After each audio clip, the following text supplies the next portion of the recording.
Hey, good morning. How y'all doing? It is Well Red Beard.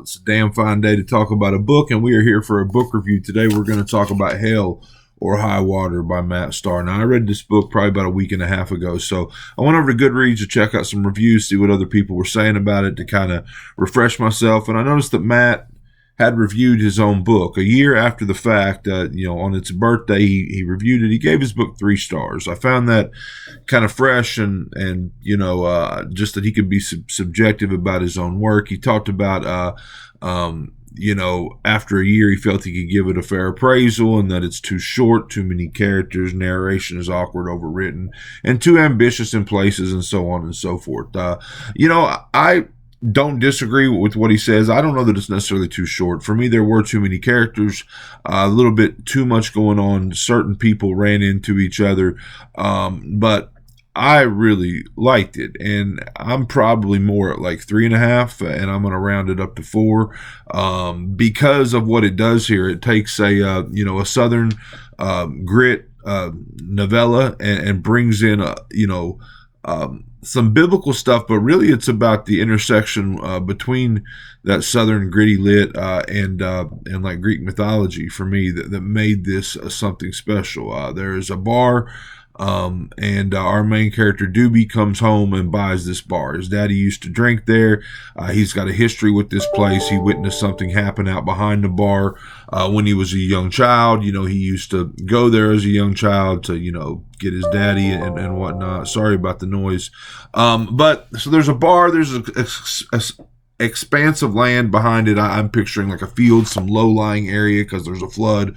We'll circle back to the flood. And out behind it, there's these train tracks. And it's got the feeling of this being a place where the veil is thinner, almost like a redneck river Styx, almost like, Doobie is some sort of modern day, Charon, and it has this feeling of the train tracks out back being that place where people are taken, people go to leave this world and cross over into the underworld. Now it says things like that in multiple places, but I read some reviews and not a lot of people are making that connection. I don't think I'm saying anything unexpected here. I'm pretty sure that the author was going for that. If not, well.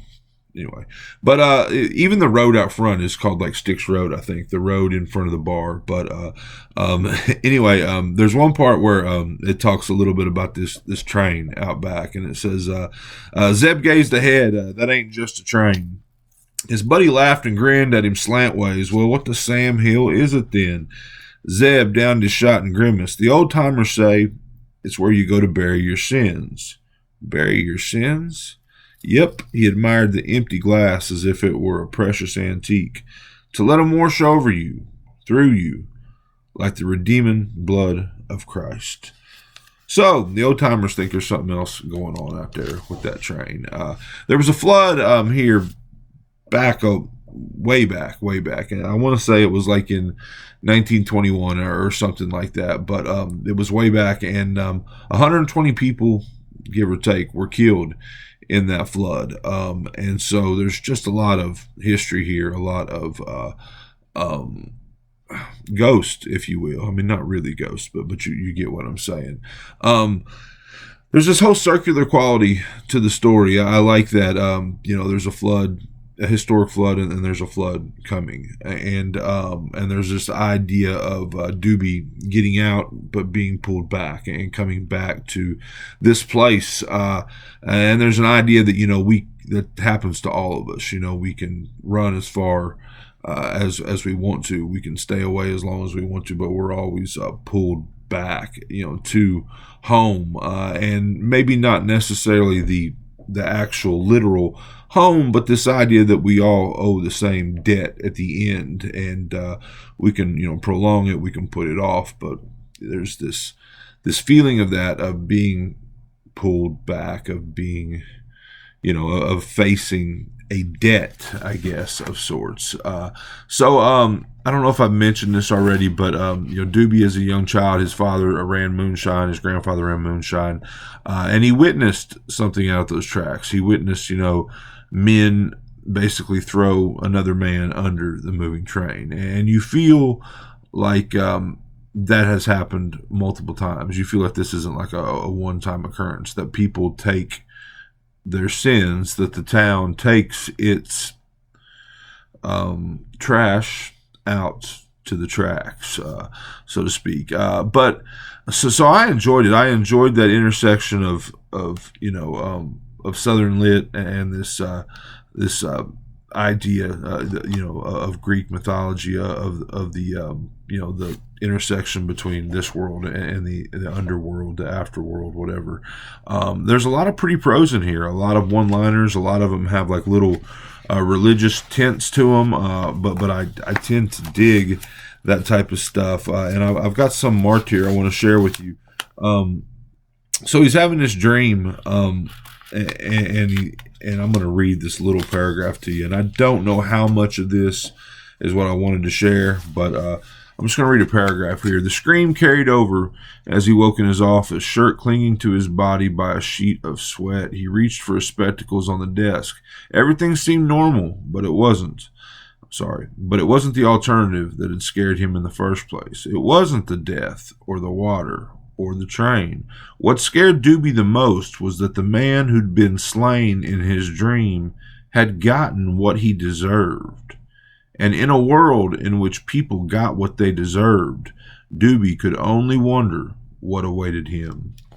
I dug that. I think these other ones are a bit shorter, just like little one-liner things. Let's see if I can find this here.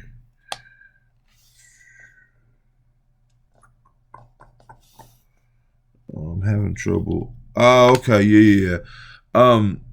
Just a bit here. It's a quote. It says, Sometimes you'll reap even when you ain't sowed nothing." I like that. You've always heard that saying, you reap what you sow. Sometimes you'll reap even when you ain't sowed nothing. A couple other little short ones here.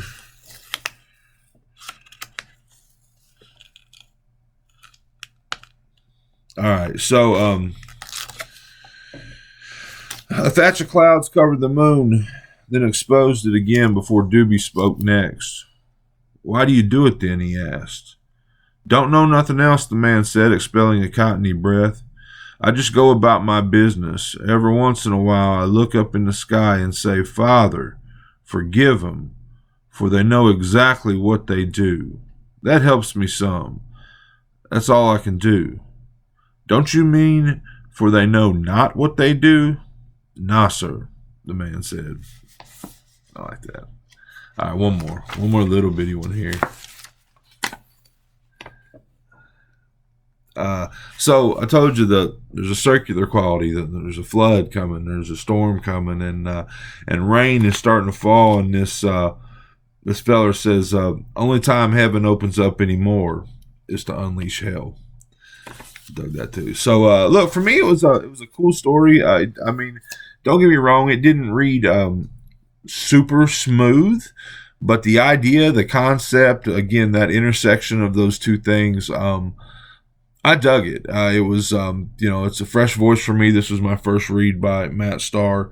It's a debut novella, and then of course just seeing what he had to say about it, that kind of, I don't know, there was just a coolness to that, I thought. So this has been Hell or High Water. This is Matt Starr. I gave it 3.5 stars. We're going to round up to 4 on Goodreads. I hope you're enjoying all your books as much as I am. If not, you're reading the wrong damn books.